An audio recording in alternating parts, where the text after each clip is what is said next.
Palestine বা ফিলিস্তিন রাষ্ট্র বলতে আসলে কিছু নাই।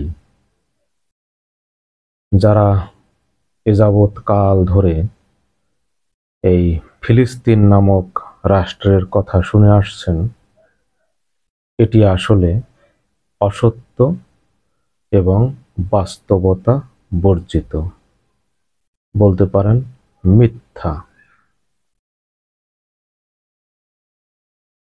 অনেকে বহুকাল ধরে সেই ফিলিস্তিনের প্রেসিডেন্ট ইয়াসির আরাফাতের নাম শুনে আসছেন। এরপর ইয়াসির আরাফাতের মৃত্যুর পর তার উত্তরসূরি ফিলিস্তিনের প্রেসিডেন্ট বর্তমানে মাহমুদ আব্বাসের নাম শুনছেন অনেকে। বিশ্বের প্রায় 175টির মতো দেশ ফিলিস্তিনকে রাষ্ট্র হিসেবে স্বীকৃতি দিয়েছে।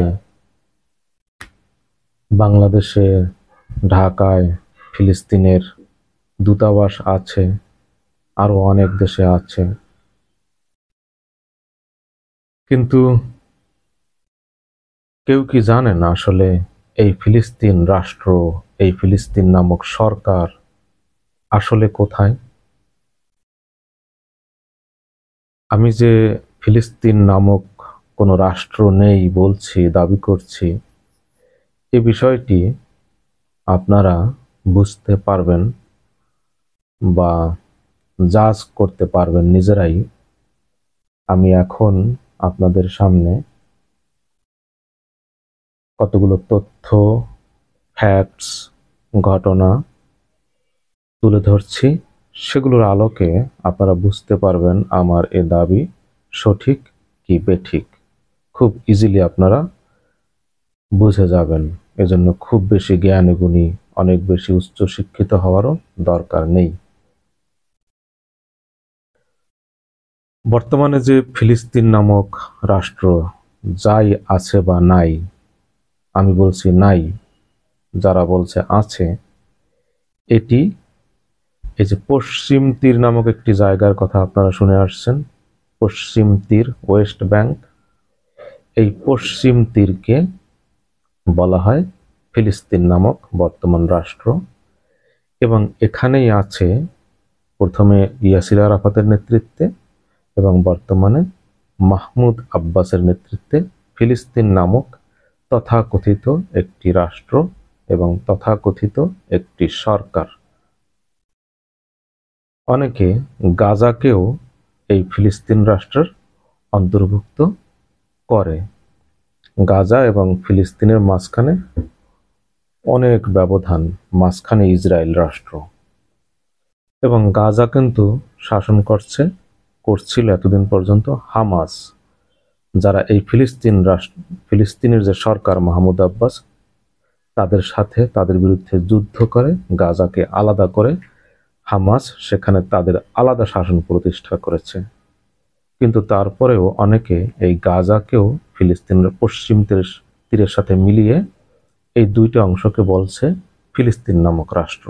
অনেকে ফিলিস্তিনকে যারা স্বীকৃতি দিচ্ছে তারা, কিন্তু বাস্তবে গাজা পশ্চিম তীর থেকে সম্পূর্ণ আলাদা, আলাদা শাসন ব্যবস্থা।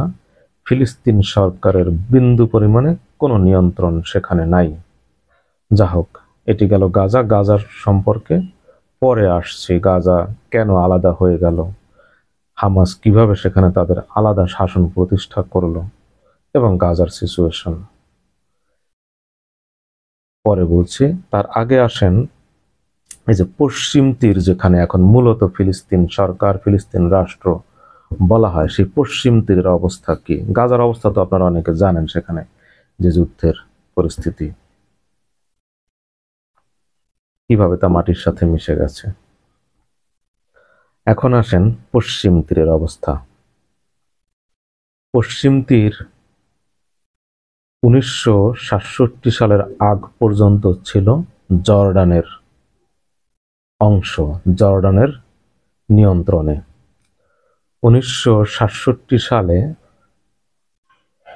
ইসরায়েল আরব 6 দিনের যুদ্ধে ইসরায়েল এই পশ্চিম তীরকে জর্ডানের কাছ থেকে দখল করে 1967 সালে। সেই থেকে আজ অবধি এই পশ্চিম তীরে ইসরায়েল আর্মি মোতায়েন রয়েছে। কি বলছি, 1967 সাল থেকে আজ অবধি পশ্চিম তীরে হাজার হাজার ইসরায়েল আর্মি মোতায়েন আছে। বর্তমানে যে ফিলিস্তিন নামক সরকার, ফিলিস্তিন নামক যে রাষ্ট্র, সেই রাষ্ট্রের নিজস্ব কোনো আর্মি নেই। মাইন্ড ইট, ফিলিস্তিন নামক রাষ্ট্রের নিজস্ব কোনো মিলিটারি নেই, নিজস্ব কোনো অস্ত্র নেই, এবং আছে শুধু তাদের একটি নামে মাত্র পুলিশ বাহিনী। বড় একটি ফ্যাক্ট বললাম তাহলে। একটি রাষ্ট্র বলা হচ্ছে, সেই রাষ্ট্রের নিজস্ব কোনো আর্মি নেই, নিজস্ব কোনো প্রতিরক্ষা ব্যবস্থা নেই, গেল একটি। দুই, এই পশ্চিম তীরকে বলা হচ্ছে ফিলিস্তিন রাষ্ট্র, ফিলিস্তিন সরকারের অধীনে, কিন্তু বাস্তবে পশ্চিম তীর কন্ট্রোল করে এই ইসরায়েল আর্মি, যারা সেখানে 1967 সাল থেকে মোতায়েন আছে। ইসরায়েল আর্মি পশ্চিম তীর কন্ট্রোল করে, এবং পশ্চিম তীরে সে 1967 সালে ইসরায়েল দখল করার পর থেকে আজ পর্যন্ত ফিলিস্তিনিদের জায়গা, জমি, বাড়ি ঘর উচ্ছেদ করে খোলা জায়গায়, পাহাড়ি অঞ্চলে, উপত্যকায় আজ পর্যন্ত ইসরায়েল আর্মি সারা বিশ্ব থেকে, ইসরায়েল থেকে ইহুদিদেরকে এনে এনে মোট সরকারি হিসেবে মাইন্ড 7 লক্ষ ইহুদিদের এখানে বসতি স্থাপন করিয়েছে এই পশ্চিম তীরে, যাদেরকে আপনারা সেটলার হিসেবে শুনে থাকবেন। তাহলে 1967 সাল থেকে আজ পর্যন্ত সরকারি হিসেবে ইসরায়েল আর্মি, যেটাকে বলা হচ্ছে ফিলিস্তিন রাষ্ট্র, সেই পশ্চিম তীর নামক এলাকায় গায়ের জোরে 7 লক্ষের বেশি, বাস্তবে 9 লক্ষ, এখন আমার কাছে যা তথ্য আছে বেসরকারি হিসেবে 9 লক্ষ, আরো 9 লক্ষ প্লাস ইহুদিদেরকে ফিলিস্তিনিদের জায়গা জমিতে, ফিলিস্তিনি এলাকায় তারা তাদের বসতি স্থাপন করিয়ে দিয়েছে, ছোট ছোট শহর গড়ে তুলেছে, বিভিন্ন শত শত হাজার হাজার আবাসিক এলাকা গড়ে তুলেছে এই পশ্চিম তীরে। এবং এই সেটলাররা এই পশ্চিম তীরে ইসরায়েল আর্মি তো মোতায়েন আছে, ইসরায়েল আর্মির ঘাঁটি আছে অনেক, শত শত ঘাঁটি, শত শত নয়, অনেক ঘাঁটি আছে, ছোট বড় অনেক ছাউনি, পোস্ট, ক্যাম্প বিভিন্ন এলাকায় এই সেটলারদের নিরাপত্তার জন্য এবং এই পশ্চিম তীরকে দখলে রাখার জন্য। তাহলে কতগুলো ফ্যাক্ট বললাম। এক, আর্মি নেই। 2, সেখানে 9 লক্ষের উপরে ইহুদিদেরকে জোর করে বসতি স্থাপন করিয়েছে, এবং সেখানে ইসরায়েল আর্মির এই পশ্চিম তীরে নিজস্ব কারাগার আছে। ওই যে আপনারা শুনে থাকবেন যে ইসরায়েলের কারাগারে এত হাজার ফিলিস্তিনি বন্দী, শোনেন না মাঝে মাঝে, এত হাজার ফিলিস্তিনি বন্দী, তার মধ্যে এত নারী, এত হামাস নেতা, অমুক চমুক। এরা আসলে কোথায় জানেন? এর ম্যাক্সিমামই হলো এই পশ্চিম তীরেই ফিলিস্তিনের এলাকায় ইসরায়েল আর্মি স্থাপিত কারাগারে বন্দী। কি বুঝলেন? নিজ দেশে অপর দেশের আর্মি এসে দখলে রেখেছে, সেখানে তারা কারাগার স্থাপন করেছে, সেখানে আমাকে বন্দী রাখছে, আমার দেশের মানুষকে যাকে তাকে খুশি, নারীদের ধর্ষণ করছে, সেই কারাগারে নিয়ে নির্যাতন করছে নানাভাবে। অনেকে ইসরায়েলের মূল ভূখণ্ডের কারাগারেও নিয়ে যায় অনেককে। এই যেমন ইয়াহিয়া সিনওয়ার, সে ইসরায়েলের কারাগারে বন্দী ছিল, ইসরায়েলের মধ্যেও ছিল সে। যাই হোক, তাহলে কতগুলো বললাম। কোনো আর্মি নেই, ইসরায়েল ফিলিস্তিন সরকারের কোনো আর্মি নেই, ইসরায়েল আর্মি মোতায়েন 67 সাল থেকে, ইসরায়েল আর্মির কারাগার রয়েছে সেখানে, ইসরায়েলের 9 লক্ষ বসতি রয়েছে। এরপরে আরো মজার বিষয় হলো, এই যে ফিলিস্তিন সরকার নামে মাত্র একটি সরকার, সেই সরকার পরিচালনায় ইসরায়েল থেকে প্রতি বছর অনুদান পায়। এই মাহমুদ আব্বাসের সরকার, ওই ইয়াসির আরাফাতের সরকারও অনুদান পেত, এখনো পেয়ে আসছে। আমরা অনেকেই তা জানি না, জানেন না কিন্তু। এবং বাস্তবে এই ফিলিস্তিন সরকার হলো ইসরায়েল এবং যুক্তরাষ্ট্রের একটি দালাল সরকার, অনুগত সরকার, পাপেট সরকার, পদলেহী সরকার। এই মাহমুদ আব্বাসের সরকার, সেই আগের ইয়াসির আরাফাতের সরকার, বর্তমানে মাহমুদ আব্বাসের সরকার, এরা হলো যুক্তরাষ্ট্র, ইসরায়েলের প্রভু যুক্তরাষ্ট্র এবং ইসরায়েল, এই দুইয়ের পদলেহী, দালাল, অনুগত একটি সরকার।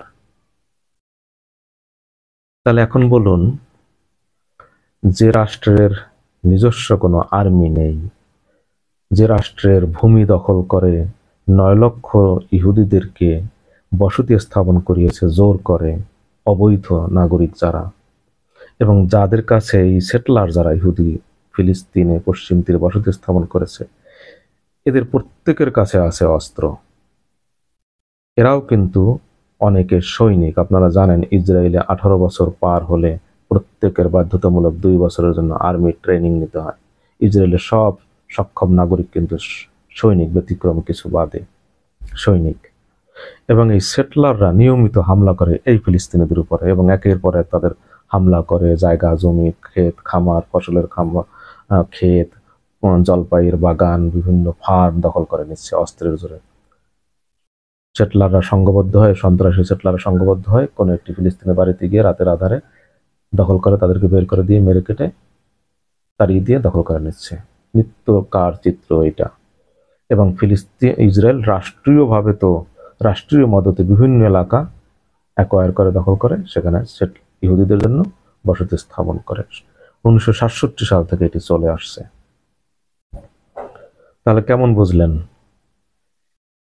এইটি কি কোনো রাষ্ট্র বলা যায়, যেখানে কোনো স্বাধীন সরকার নেই, মিলিটারি নেই, অন্য দেশের নাগরিক অবৈধভাবে বসবাস করতেছে জায়গা জমি দখল করে, যেখানে অন্য দেশের আর্মি মোতায়েন? এবং এই যে পশ্চিম তীর, সেখানে বর্তমানে পশ্চিম তীরের আয়তন হলো 5,655 বর্গ মাইল। খেয়াল করেন, 5,655 বর্গ কিলোমিটার, সরি বর্গ মাইল বলেছি, বর্গ কিলোমিটার, আবার বলছি 5,655 বর্গ কিলোমিটার। এখানে জনসংখ্যার 27 লাখ হলো প্যালেস্টাইন মুসলিম, আর এই 9 লাখ বেসরকারি হিসেবে, সরকারি হিসেবে 7 লাখ, 9 লাখ হলো অবৈধ ইহুদি 1967 সাল থেকে আজ পর্যন্ত। এবং এই কন্টিনিউয়াসলি চলছে এখনো, সেই তাদের প্রকল্প একের পর এক। ইসরায়েল সরকার প্রতি বছর প্রকল্প পাশ করে, এবছর এতজন ইহুদিকে পশ্চিম তীরে বসতি স্থাপন করবে। ফাঁকে আরেকটি কথা বলে রাখি, পশ্চিম তীরকেও ইসরায়েল তাদের রাষ্ট্রের অংশ, সংবিধানের অংশ হিসেবে অন্তর্ভুক্ত করার উদ্যোগ বারবার নিয়েছে, এখনো সেই পরিকল্পনা তাদের আছে। এখন তো দখলে আছে নামে মাত্র সেখানে একটি ফিলিস্তিন সরকার, তথাকথিত নামে মাত্র একটি সরকার, কিন্তু সেটিও তারা রাখতে রাজি নয়। গোটা পশ্চিম তীরকে ফিলিস্তিন রাষ্ট্রের অন্তর্ভুক্ত করতে চাচ্ছে তারা। এবং ফিলিস্তিন রাষ্ট্রের রাজধানী কোথায়? বলা হয় জেরুজালেম। জেরুজালেমের চিত্র কি রাজধানীর? মুসলমানদের যে প্রথম কাবা, প্রথম কিবলা বাইতুল আকসা, যেটি জেরুজালেমে অবস্থিত, সেই মসজিদটি ইসরায়েল আর্মির দখলে। রাজধানীর গোটা রাজধানী তো ইসরায়েলে, পূর্ব জেরুজালেমে কি নামে মাত্র কিছু প্যালেস্টাইনি বসতি আসে, সেখানেও প্রতি রমজানে ওই যে দেখেন, সেখানে এই বাইতুল আকসায় নামাজ পড়া নিয়ে, তারাবি পড়া নিয়ে প্রতি রমজানে রক্তক্ষয়ী সংঘর্ষ ঘটে। মুসলমানরা সেখানে নামাজ পড়তে যায়, ইহুদিরা দেয় না। Israel army, Israel police, Israel গোয়েন্দা সংস্থার লোকজন তাদের সাথে প্রতি বছর রমজান আসলেই মারামারি, কাটাকাটি, রক্তাক্ত অধ্যায় শুরু হয় অনেক বছর ধরে। তাহলে জেরুজালেম, যেটি বলা হচ্ছে ফিলিস্তিনের রাজধানী, সেটি ইসরায়েলের দখলে। সেখানকার প্রাণ কেন্দ্র, মুসলমানদের প্রথম কাবা, বাইতুল আকসা, বাইতুল মুকাদ্দাস, সে পবিত্র স্থানে, পবিত্র গৃহ, সেটি ইসরায়েল আর্মির দখলে।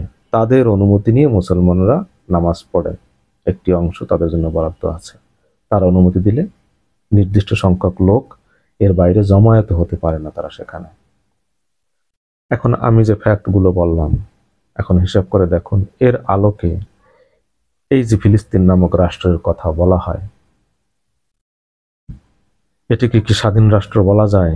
ওই যে 175টি দেশ ফিলিস্তিন নামক রাষ্ট্র স্বীকৃতি দিয়েছে, আজ পর্যন্ত কেউ দাবি করে যে এই পশ্চিম তীর থেকে সমস্ত ইসরায়েল আর্মি তুলে নাও, প্রত্যাহার করে নাও, অবৈধ বসতি সরিয়ে নাও? কেউ কি দাবি করে? ফিলিস্তিন রাষ্ট্র নামক একটা স্বীকৃতি দিয়ে রাখছে নামে মাত্র, এবং বহু দেশে তাদের দূতাবাস খুলে রাখছে। সেই দূতাবাসের খরচ প্রায় সব মুসলিম দেশগুলো নিজেরা বহন করে, এবং এই নিজেরা খরচ বহন করে, এবং সেই দূতাবাসের কর্মকর্তা এবং ফিলিস্তিনিরা বিভিন্ন রাষ্ট্রে যে সুযোগ সুবিধা পাচ্ছে এগুলো নিয়ে তারা নানান ধরনের আকাম কুকাম করে বেড়াচ্ছে। এ বিষয়ে অনেক ঘৃণ্য তথ্য আছে। এই বাংলাদেশের এই যে দূতাবাসে বসে এরা কি করে, এই কর্মকর্তারা, এই রাষ্ট্রদূতরা, ওখানে ঝরছে রক্ত, আর এখানে তারা কি করছে।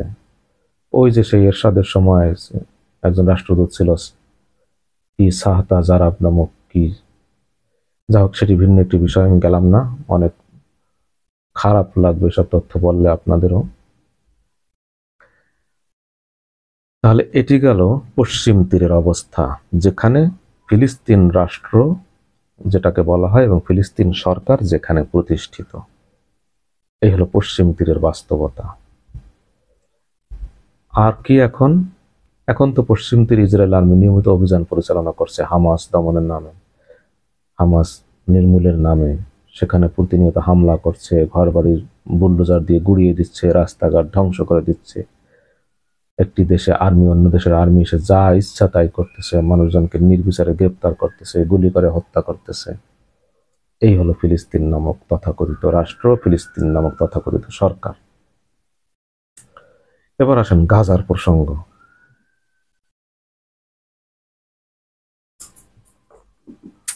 অনেকে গাজাকেও এই ফিলিস্তিন সরকারের, ফিলিস্তিন রাষ্ট্রের অংশ মনে করে, কিন্তু এটিও একটি সম্পূর্ণ ভুয়া জিনিস। সম্পূর্ণ আমি বলছি ভুয়া জিনিস। গাজা ফিলিস্তিন সরকারের না, গাজা ফিলিস্তিন রাষ্ট্রের অংশও না। গাজা কি তাহলে? গাজায় এই হামাস কি? কেন গাজা ফিলিস্তিন থেকে আলাদা? গাজা হলো খুব ছোট্ট একটি এলাকা, ভূমধ্য সাগরের তীরে লম্বা একটি স্ট্রিপ, গাজা স্ট্রিপ বলা হয়, লম্বা ফালি। আর এই যে পশ্চিম তীর, তীর বলতে এটাকে আবার এটি কিন্তু ভূমধ্য সাগরের তীরে নয়, এটি হলো জর্ডান নদীর তীরে। এই পশ্চিম তীরের পূর্ব দিকে হলো জর্ডান, আর পশ্চিম দিকে ইসরায়েল, উত্তরে সেই ডেড সি, দক্ষিণেও ইসরায়েল। মূলত বেষ্টিত একটি ল্যান্ডলকড এলাকা বলা যায়। হ্যাঁ, জর্ডানের সঙ্গে তাদের আছে, সীমান্ত আছে। এখন সে অর্থে ল্যান্ডলকড না, অন্য রাষ্ট্রের সাথে যেহেতু সীমানা আছে। এখন এই যে গাজা প্রসঙ্গে আসি। গাজা হলো ভূমধ্য সাগরের তীরে, মিশরের সঙ্গে সামান্যের সীমানা আছে রাফা এলাকায়, আর গোটা দিকে ইসরায়েল বেষ্টিত। এখন এই যে গাজা কেন আলাদা? গাজার হামাস কি, কারা? 2000 লম্বা ইতিহাস আছে। 2006 সালে ফিলিস্তিনের সংসদ নির্বাচন হয়, যদিও নামে মাত্র। সেই সংসদ নির্বাচনে এই যে হামাস বিপুল সংখ্যাগরিষ্ঠতা লাভ করে। হামাস 2006 সালের সংসদ নির্বাচনে একক সংখ্যাগরিষ্ঠতা লাভ করে। কিন্তু এই বদমাশ মাহমুদ আব্বাসের যে দল ফাতাহ পার্টি, এবং তাদের যে আর একটা সংগঠন আছে যে পিএলও, যে Palestine Liberation Organization, Yasser Arafat কর্তৃক প্রতিষ্ঠিত, এই পিএলও, এই ফাতাহ পার্টি, এই শয়তানের দল, এরা এই হামাসকে সরকার গঠনে বাধা দেয়, হামাসকে সরকার গঠন করতে দেবে না। এবং গোটা বিশ্ব এই তথাকথিত শয়তান যারা আছে গণতন্ত্রের বুলি আওড়ায়, মানবাধিকারের কথা আওড়ায়, গাল ভরা গোল গোল কথা বলে, ডেমোক্রেসি, হিউম্যান রাইটস, কত এই যে কথা বলে না, কতগুলো অস্ত্র আছে এই শয়তানদের, পশ্চিমা শয়তানদের। এই শয়তানেরাও এই মাহমুদ আব্বাসের পক্ষে দাঁড়ায় এবং বলে যে হামাসকে সরকার গঠন করতে তারা দেবে না। ফিলিস্তিনের জনগণ রায় দিয়েছে হামাসের পক্ষে নির্বাচনে, কিন্তু তারা বলতেছে হামাস সন্ত্রাসী সংগঠন, হামাস জঙ্গি, অমুক তমুক এইসব বলে তারাও এই মাহমুদ আব্বাসের পক্ষে অবস্থান নিল যে তারাই থাকবে ক্ষমতায়। চিন্তা করে দেখুন, গণতন্ত্রের কথা বলছে কিন্তু এই পশ্চিমা বদমাইশের দল। গণতন্ত্রের কথা বলছে কিন্তু হামাসকে জনগণ ভোট দিয়ে নির্বাচিত করেছে, তাদেরকে সরকার গঠন করতে দেবে না। ফলে কি হলো, ফাতা পার্টি, এই যে মাহমুদ আব্বাস, এই যে ইয়াসির আরাফাতের উত্তরসূরি, এই মাহমুদ আব্বাস ইসরায়েল যুক্তরাষ্ট্রের দালাল, এই মাহমুদ আব্বাস এর নেতৃত্বে ফাতা পার্টি এবং হামাস দুই দলে শুরু হলো গৃহযুদ্ধ 2006 সালে। এর মধ্যে মাঝে অনেক কাহিনী আছে, সংক্ষেপে বলছি। গৃহযুদ্ধের এক পর্যায়ে হামাস এই গাজা থেকে এই যে ফাতা পার্টি, এই যে পিএলও, এদের সবাইকে বিতাড়ন করে দেয় সম্পূর্ণরূপে। এরা পরাজিত হয় সেখানে গাজায়, এবং হামাস সেখানে 2007 সালে নিজস্ব সরকার গঠন করে, গাজায় নিজস্ব সরকার গঠন করলো। তাহলে হামাস গৃহযুদ্ধ হলো, সেই গৃহযুদ্ধে গাজা থেকে সম্পূর্ণ বিতাড়ন করলো গাজা থেকে ওই যে মাহমুদ আব্বাসের দলের লোকজন, তারা সেখানে পরাজিত হয়ে বিতাড়িত হয়ে চলে আসলো।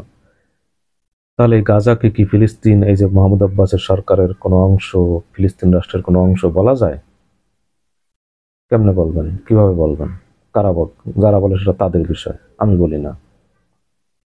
তাহলে গাজা সম্পূর্ণ একটি আলাদা, সেখানে আলাদা সরকার, হামাসের সরকার ছিল, তারা স্বাধীনভাবে সেখানে সরকার চালিয়েছে, স্বাধীনভাবে এক অর্থে, কিন্তু সেটিও একটি ইসরায়েল কর্তৃক বেষ্টনী, ইসরায়েল কর্তৃক অবরোধ আরোপ করা, মিশর এবং ইসরায়েল মিলে অবরোধ আরোপ করছে। গোটা বিশ্ব থেকে হামাস গাজা বিচ্ছিন্ন ছিল সেই 2007 সালে। কেবলমাত্র মিশরের সাথে আন্ডারগ্রাউন্ড টানেলের সঙ্গে মাধ্যমে যোগাযোগ, গোপন যোগাযোগের মাধ্যমে বাইরের বিশ্বের সঙ্গে তাদের একটু যোগাযোগ ছিল। আর ভূমধ্য সাগরেও তাদেরকে ওই ইসরায়েল যুক্তরাষ্ট্রের নেভি তাদেরকে অবরুদ্ধ করে রেখেছে আজ কত বছর ধরে। গাজাকে বলা হতো সেজন্য বিশ্বের সবচেয়ে বড় ওপেন কারাগার। তাহলে দেখুন, এই যে গাজা সম্পূর্ণ ফিলিস্তিন সরকারের নিয়ন্ত্রণের বাইরে, সেখানে তাদের কোনো নিয়ন্ত্রণ নেই। এই তথাকথিত মাহমুদ আব্বাসের পশ্চিম তীরে যেরকম ইসরায়েলের আর্মির দখলে, সেখানে যা ইচ্ছে তাই করতেছে, তারা বসতি স্থাপন করেছে। গাজায় কিন্তু এগুলো নাই। গাজায় হামাস কিন্তু একটি সশস্ত্র বাহিনী ছিল। তাদেরকে জঙ্গি বলছে কেন? ওই যে এটি একটি সশস্ত্র বাহিনী ছিল। 1987 সালে হামাস প্রতিষ্ঠা করেন। ওই যে আপনারা দেখছেন না, হুইল চেয়ারে এক ভদ্রলোক, আশেক আহমেদ ইয়াসিন, তিনি এটি প্রতিষ্ঠা করেছেন। তাদের উদ্দেশ্যই হলো যে ইসরায়েলকে ফিলিস্তিন থেকে যুদ্ধের মাধ্যমে বিতাড়ন করবে, এবং ইসরায়েল নামক কোন রাষ্ট্রের অস্তিত্ব তারা স্বীকার করে না। সিম্পল, ইসরায়েল নামক কোন রাষ্ট্রের অস্তিত্ব তারা স্বীকার করে না, এবং ইসরায়েলকে ফিলিস্তিন থেকে বিতাড়ন করবে যুদ্ধের মাধ্যমে। এই তাদের লক্ষ্য উদ্দেশ্য সশস্ত্র। কেন তাদের উদ্ভব হলো? কারণ ওই যে ইয়াসির আরাফাতের নেতৃত্বে ফিলিস্তিন সরকার, তারপর মাহমুদ আব্বাসের নেতৃত্বে এদের যে ইসরায়েলের প্রতি দালালি, যুক্তরাষ্ট্রের প্রতি দালালি, তাদের প্রতি নতজানু, এই যে পশ্চিম তীরে 67 সাল থেকে ইসরায়েলের দখলদারিত্ব চলছে, এগুলো তারা মেনে নিয়েছে, কিছু বলছে না। তাদের কোনো আর্মি নাই, কিচ্ছু নাই, অস্ত্র নাই, কোনো প্রতিরক্ষা ব্যবস্থা নাই, নামে মাত্র পুলিশ আছে, তাও নামে মাত্র।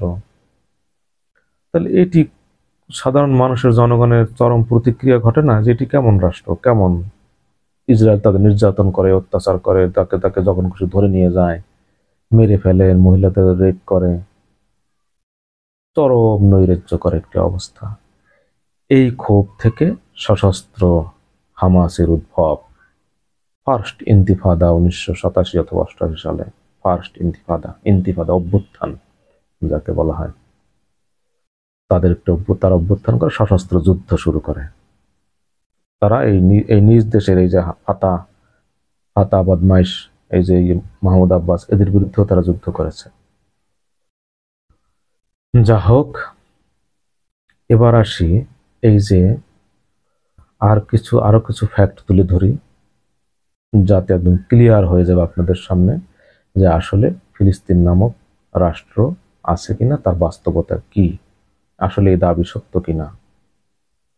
এই যে এই গাজার ইতিহাস আপনারা শুনলে আপনাদের রক্তের ভিতরে আগুন ধরে যাবে, বিদ্রোহ শুরু হবে যে কি অন্যায়। এই এখনকার ঘটনা না, কিভাবে এই গাজার এই মানুষের অতীত ইতিহাস যদি জানেন, সেটি হলো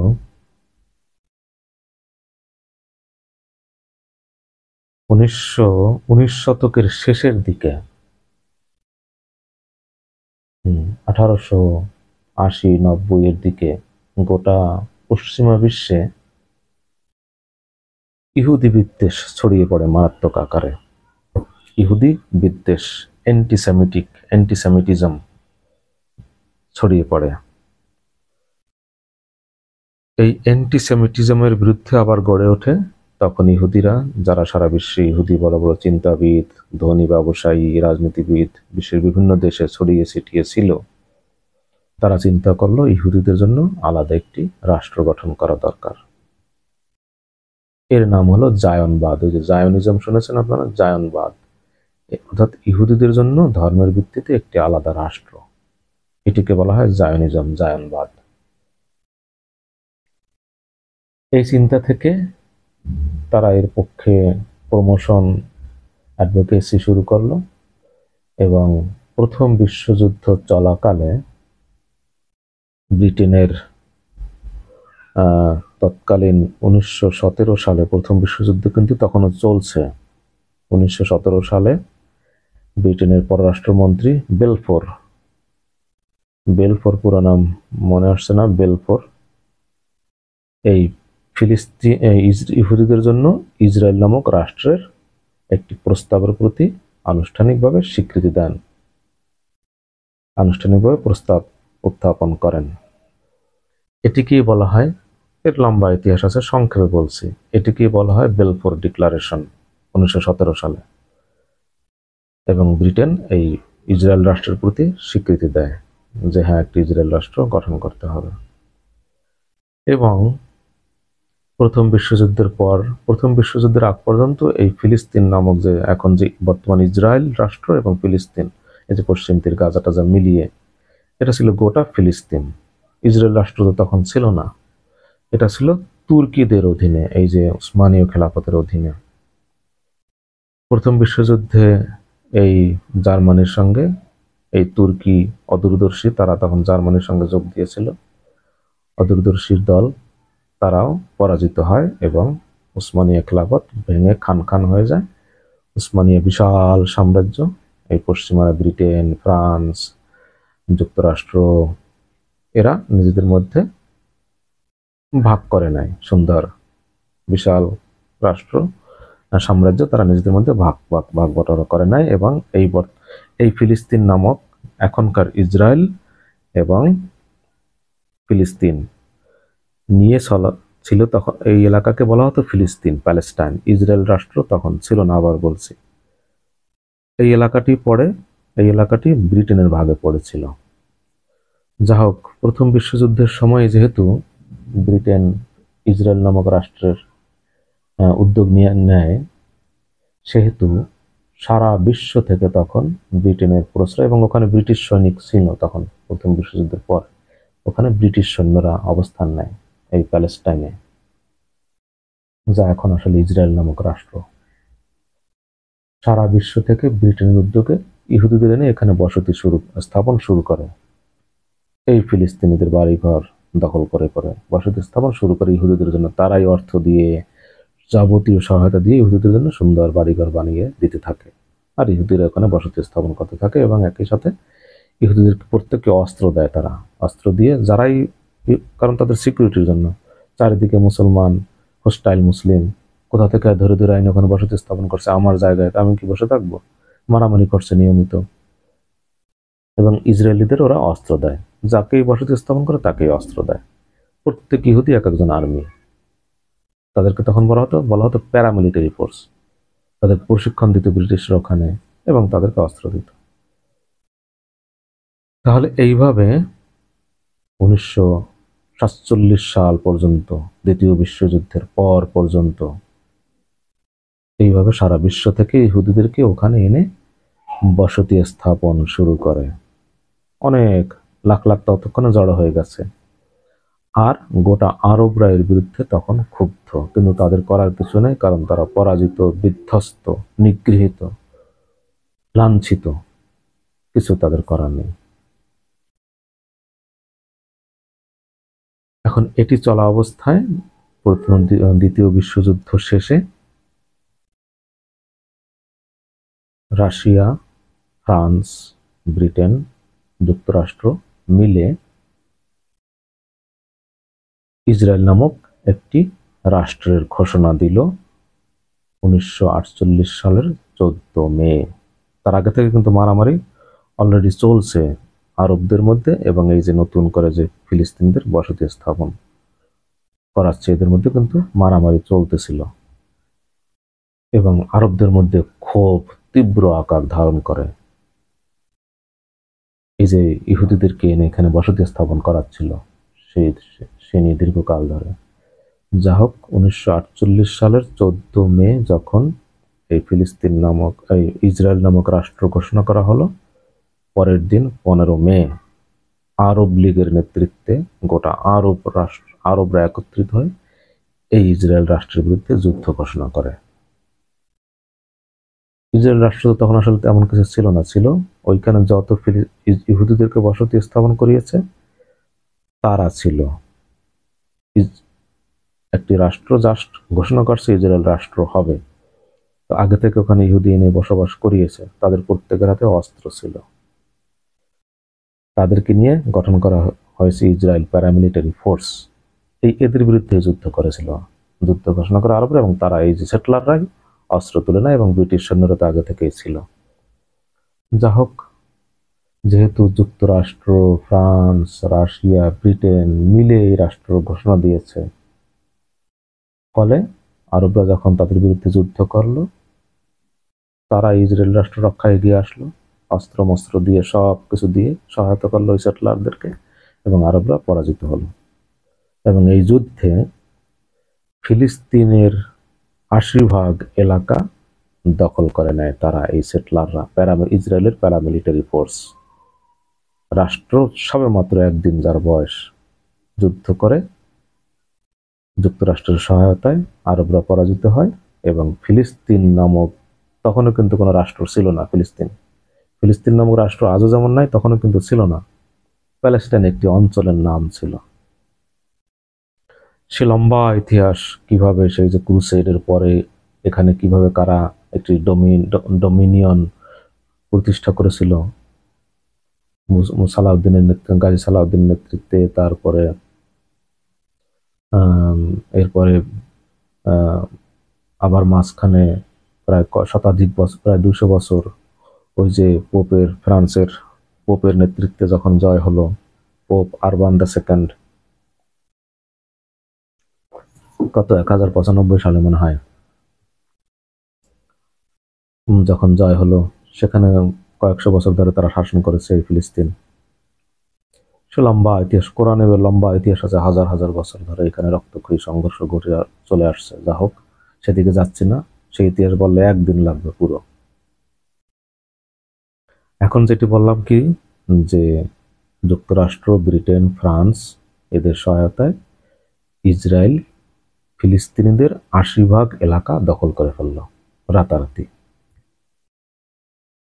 আজকের যে ইসরায়েল নামক রাষ্ট্র, এই রাষ্ট্র, এটি ছিল ফিলিস্তিন। আজকে যে ভূমধ্য সাগরের তীরে সুন্দর সুন্দর সুরম্য শহর, উঁচু উঁচু অট্টালিকা, গোছগাছ, ইসরায়েলি শহর পশ্চিমাদের অর্থে তারা গড়ে তুলেছে, যুক্তরাষ্ট্রের অর্থে তারা গড়ে তুলেছে। অর্থের ঢল নামছে সেখানে তারা ইসরায়েল নামক রাষ্ট্র প্রতিষ্ঠার জন্য। ইসরায়েল তো আসলে একটা যুক্তরাষ্ট্রের অংশ, যুক্তরাষ্ট্রের পার্ট, অঙ্গরাজ্য বলা যায়। Israel is not Israel, it is actually USA.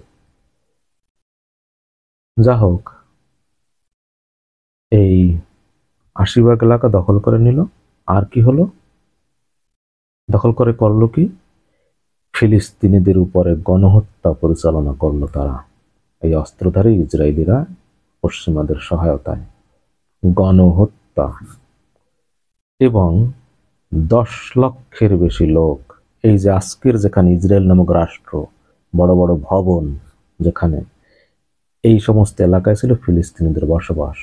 সেই সব এলাকা থেকে ১০ লক্ষের মতো লোককে গায়ের জোরে, শক্তির জোরে, অস্ত্রের জোরে, অস্ত্রের মুখে ঘর বাড়ি থেকে তাড়িয়ে দিল।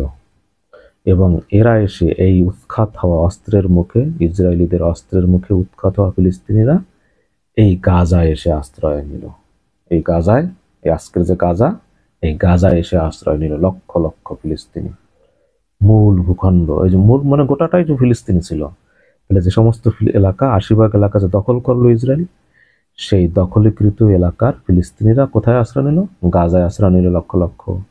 পশ্চিম তীরে আশ্রয় নিল, উত্তর ইসরায়েলে আশ্রয় নিল, জর্ডানে গেল, লেবাননে গেল, সিরিয়ায় গেল, তুরস্কে গেল। এইভাবে আরবের অন্যান্য অঞ্চলে যে যার মতো করে পথ বেছে নিয়েছে এবং লক্ষ লক্ষ, ১০ লক্ষের মতো লোক তখন আশ্রয় নিয়েছিল এই গাজায়। তাহলে অস্ত্রের মুখে তাড়িয়ে দিল, শুনছেন তাড়িয়ে দিলাম, কিন্তু কত যে পৈশাচিক ঘটনা ঘটছে তখন। ইসরায়েল সরকারিভাবে স্বীকার করে যে সেই ঘটনায় নাকবা ম্যাসাকার বলা হয় তখন। এই যে ইসরায়েল ফিলিস্তিনিদের বাড়ি ঘর দখল করে যে তাড়িয়ে দিল, এই সময় ১৫,০০০কে তারা হত্যা করেছে, অগণিত নারীকে ধর্ষণ করেছে তারা, এই ইসরায়েলি সন্ত্রাসীরা, সেটলাররা, সন্ত্রাসীরা, প্যারামিলিটারি ফোর্স।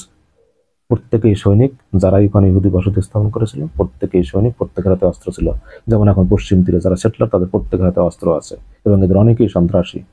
প্রায় ফিলিস্তিনিদের উপরে অ্যাটাক করে, ঘর বাড়ি, সহায় সম্পদ, ঘর বাড়িতে আগুন জ্বালিয়ে দেয়, সম্পদ ছিনিয়ে নেয়, ফার্ম দখল করে। যাই হোক, এটা লম্বা ইতিহাস। কি বললাম? ১৫,০০০কে হত্যা করেছে, অগণিত নারীকে ধর্ষণ করেছে এবং ফিলিস্তিনিদের যত এলাকা দখল করলো সেগুলোর যে আরবি নেম, মুসলিম নেম, সেগুলোর নামগুলো পাল্টে ওই এলাকা, ওই শহর, আপনারা সার্চ দিলে পাবেন, অ্যাভেলেবেল আছে। বিকৃত তথ্য তারপরও আছে, কারণ গুগলের তথ্য তো ওদের তথ্য বিকৃত।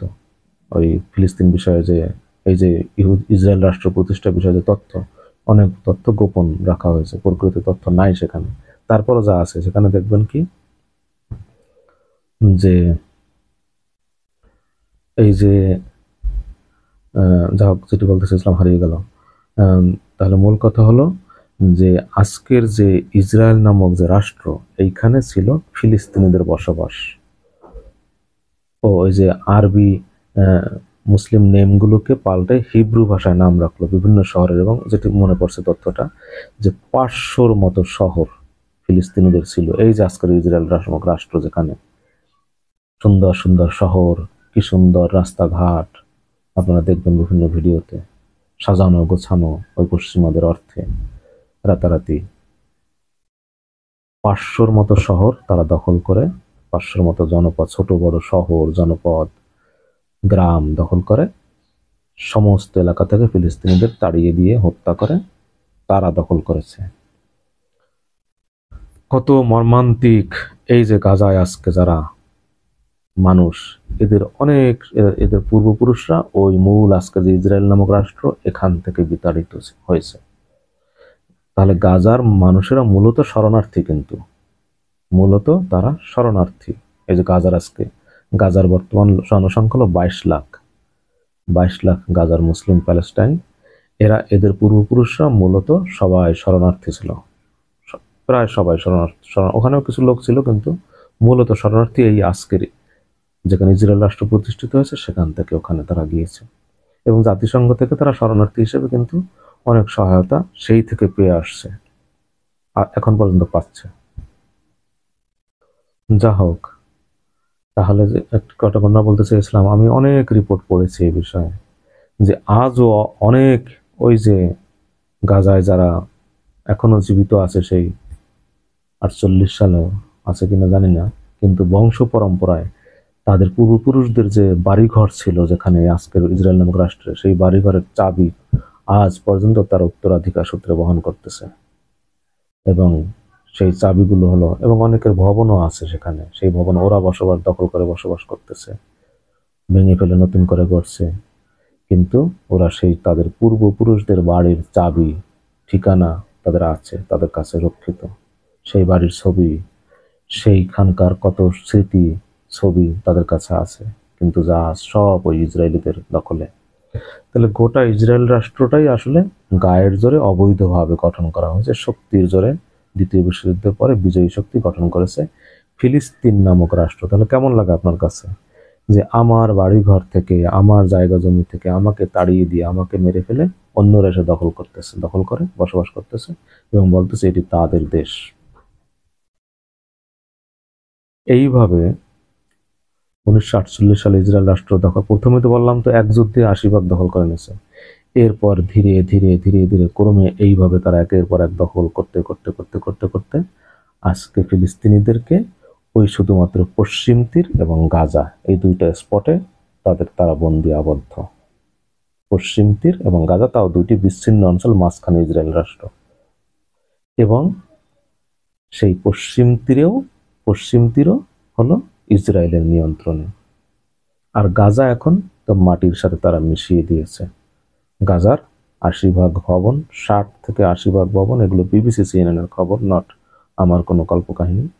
বিবিসি সিএনএন এর তথ্য মতে 60 থেকে 80 ভাগ বাড়িঘর মাটির সাথে মিশে গেছে। গাজার যে 22 লাখ মানুষ বলছি, তাদের প্রায় আজ শরণার্থী, সেই উদ্বাস্তু শিবিরে আশ্রয় নিয়েও তারা রক্ষা পাচ্ছে না, সেখানেও বোমা হামলা হচ্ছে নিয়মিত, এবং নেতানিয়াহু ঘোষণা দিয়েছে গাজায় কোনোদিন আর হামাস আসতে পারবে না, হামাস বলতে সেখানে কিছু থাকবে না, গাজা তাদের কন্ট্রোলে থাকবে।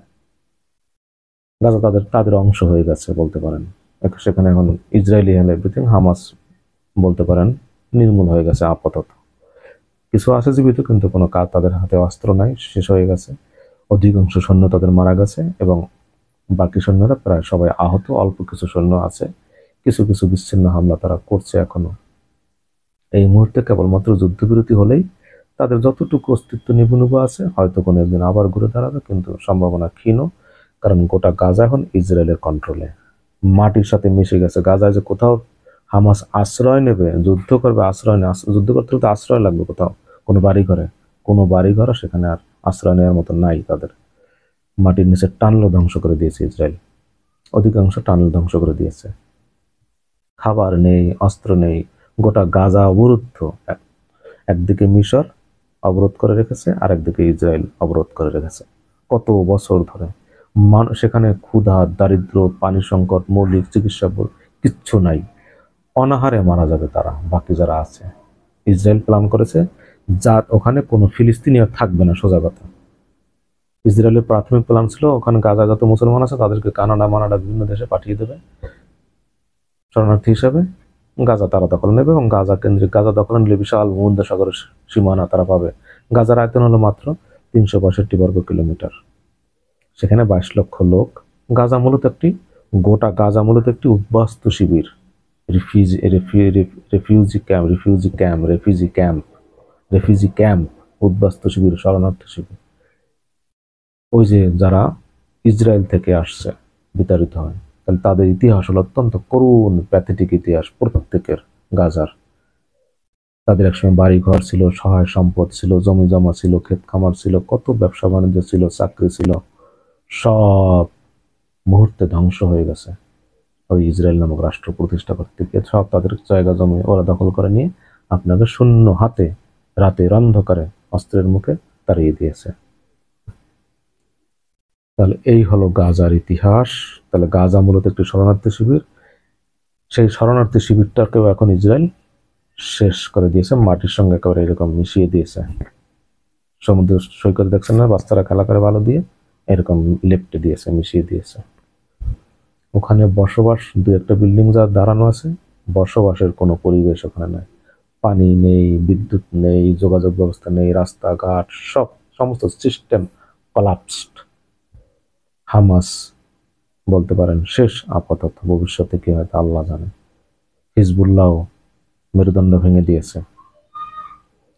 তাহলে এই হলো গাজার চিত্র, এই হলো তাহলে আছে মূলত। তাহলে সোজা কথা, যে আজকের যে ইসরায়েল রাষ্ট্র এটি ছিল প্যালেস্টাইন, তাহলে সেই প্যালেস্টাইনে আজকে আছে ইসরায়েল নামক একটি রাষ্ট্র। প্যালেস্টাইন বলতে রাষ্ট্র সত্যিকার অর্থে সেইভাবে 48 সালের আগেও ছিল না, একটি অঞ্চল ছিল যা বিভিন্ন সময় বিভিন্ন জাতি সাম্রাজ্যের দখলে ছিল। বিভিন্ন সময় বিভিন্ন সাম্রাজ্যের, সেই রোমান সাম্রাজ্যের থেকে, হযরত ঈসার সময় থেকে এটি ছিল রোমান সম্রাটের অধীনে, রোমের অধীনে। এক এক সময় তারপরে কত ইতিহাস, তুরস্কের অধীনে, গাজী সালাউদ্দিনের অধীনে, আবার পোপদের অধীনে, ধর্মযুদ্ধ একের পর এক এখানে চলছে। একটি অঞ্চল রাষ্ট্র ছিল ওটি হযরত দাউদ এবং সুলাইমানের সময়। প্যালেস্টাইন কেন্দ্রিক একটি বিশাল অঞ্চল সেই রাষ্ট্র ছিল। সেটি আমি আলাদা একটি ভিডিও বানিয়েছি, যে ইসরায়েলের লক্ষ্য সেই দাউদ সুলাইমানের বৃহত্তর রাষ্ট্রের সীমানা উদ্ধার করা। সেই বৃহত্তর রাষ্ট্রের সীমানা আজকে মিশর এক দক্ষিণে, উত্তরে একেবারে তুরস্কের আদানা পর্যন্ত, পূর্বে জর্ডান, একেবারে ইরাক পর্যন্ত, ইরাক মিলিয়ে সৌদি আরবের উত্তর অংশ এই বিশাল এলাকা নিয়েছিল, এবং উত্তরে আবার লেবানন বিশাল এলাকা নিয়েছিল হযরত দাউদ সুলাইমানের রাজত্ব কিংডম। ওই ছিল ফিলিস্তিন রাষ্ট্র, ওইটা ছিল ওই রাষ্ট্রের, ওই সাম্রাজ্যের রাজধানী ছিল ফিলিস্তিন, আজকের যে জেরুজালেম। ওইখানে বসে হযরত দাউদ শাসন করতেন একটি পাথরের উপরে বসে। তার সিংহাসন ছিল একটি পাথর, যে পাথরটি আজকে ওই মসজিদে সংরক্ষিত আছে বাইতুল আকসায়।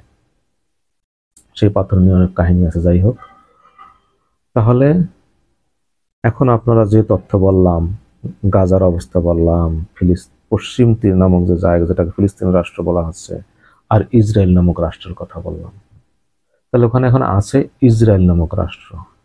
আর ফিলিস্তিন এটি একটি গাল গল্প, বোগাস সান্ত্বনা ওরা দিয়ে রেখেছে, হ্যাঁ ইসরায়েল রাষ্ট্রকে আমরা স্বীকৃতি দিচ্ছি। বাস্তব হলো এই। এখন আপনারা সিদ্ধান্ত নেন, আপনারা জাজ করুন যে তথ্য বললাম ফিলিস্তিন নামক রাষ্ট্র যে বলা হয়, আসলে বাস্তবে কোনো ফিলিস্তিন নামক রাষ্ট্র আছে কিনা, থাকলে তার অবস্থা কি, এটিকে রাষ্ট্র বলা যায় কিনা, যার নিজস্ব আর্মি নেই, প্রতিরক্ষা ব্যবস্থা নেই, অন্য দেশের আর্মি যে দেশে দখল করে রেখেছে, অন্য দেশের আর্মি যেখানে যা ইচ্ছে তাই করতেছে, অন্য দেশের আর্মির কারাগার আছে, 9 লক্ষ সেটলার বসবাস করিয়েছে। আরেকটি মজার তথ্য এখানে দেই, সেটি হলো 1917 সালে এই যে আজকের যে ইসরায়েল রাষ্ট্র, তখন তো ইসরায়েল রাষ্ট্র ছিল না, এই আজকের ইসরায়েল রাষ্ট্র এবং প্যালেস্টাইন বলতে যেটুকু আছে, এই সবটা মিলিয়ে ছিল প্যালেস্টাইন। এই প্যালেস্টাইনে ইসরায়েল রাষ্ট্র এবং আজকে যতটুকু ফিলিস্তিন রাষ্ট্র আছে, এই দুইটি অংশ মিলিয়ে ছিল প্যালেস্টাইন। এই প্যালেস্টাইনের 1917 সালে 94% মানুষ ছিল মুসলিম। খেয়াল করেন, 1917 সালে এই বৃহত্তর এই প্যালেস্টাইনে ইসরায়েল এবং আজকে যতটুকু ফিলিস্তিন আছে, এখানে 94% ছিল মুসলিম। আর বর্তমানে ইসরায়েলের মানুষ হলো 1 কোটি প্লাস। ইসরায়েলে এই যে ফিলিস্তিনের এলাকা দখল করেছে, রাষ্ট্র গঠন করেছে, 1 কোটি প্লাস। আর মুসলমানদের সংখ্যা হলো ওই যে পশ্চিম তীরে 27 লাখ, আর ওই গাজায় 22 লাখ। এই আর বাকিরা তো বিভিন্ন রাষ্ট্রের উদ্বাস্তু, ওই লেবাননে আছে, সিরিয়ায় আছে, জর্ডানে আছে, তুরস্কে আছে। তাহলে মুসলমানদের সংখ্যা কত হলো? তাহলে যেখানে 1917 সালে 94% ছিল মুসলিম, 6% ছিল ইহুদি এই এলাকায়, আজ সেখানে তাহলে মুসলমান পাওয়া গেল 50 লক্ষের বেশি, 27 লাখ আর 22 লাখ, হ্যাঁ 50 লক্ষের মতো। আর ইসরায়েলিরা হলো 1 কোটির উপরে। তাহলে পার্সেন্টেজ দাঁড়ায় বর্তমানে ইসরায়েলিরা হলো 70%, মোরারলেস, আর মুসলমানরা হলো 30% মোরারলেস, কম বেশি। তাহলে 1917 সালে ছিল মুসলিম 94%, আর সেখানে আজকে মুসলিম হয়ে গেছে 30%, আর ইহুদিরা ছিল 6%, তারা হয়ে গেছে 70%। ভাগ্যের কি নির্মম পরিহাস! গোটা বিশ্বের সামনে এই অন্যায় যুগের পর যুগ ধরে চলে আসছে, কোনো প্রতিকার নেই। মুসলিম নামক এতগুলো দেশ তাকিয়ে তাকিয়ে দেখছে এই অন্যায়, কোনো প্রতিকার নেই।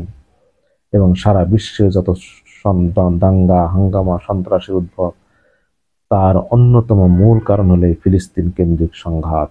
এই ফিলিস্তিন থেকে সারা বিশ্বের মানুষের মনে যে ক্ষোভের সঞ্চার বিস্তার হচ্ছে, যতদিন পর্যন্ত এই ফিলিস্তিন সমস্যার সমাধান না হবে, ততদিন পর্যন্ত পৃথিবীতে আসলে শান্তি স্থাপন অনেকের মতে হবে না।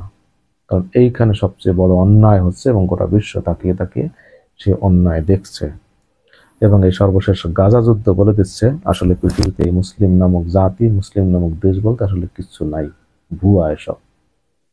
এতগুলো মুসলিম দেশ থাকতে বা এতগুলো মুসলিমের বুকের মধ্যে কিভাবে ওই ছোট্ট একটা দেশ এইভাবে হাজার হাজার মানুষ, এই সর্বশেষ যুদ্ধে সরকারি হিসেবে মারা গেল 44,000, হামাসের সৈন্য মারা গেল 16 থেকে 20,000,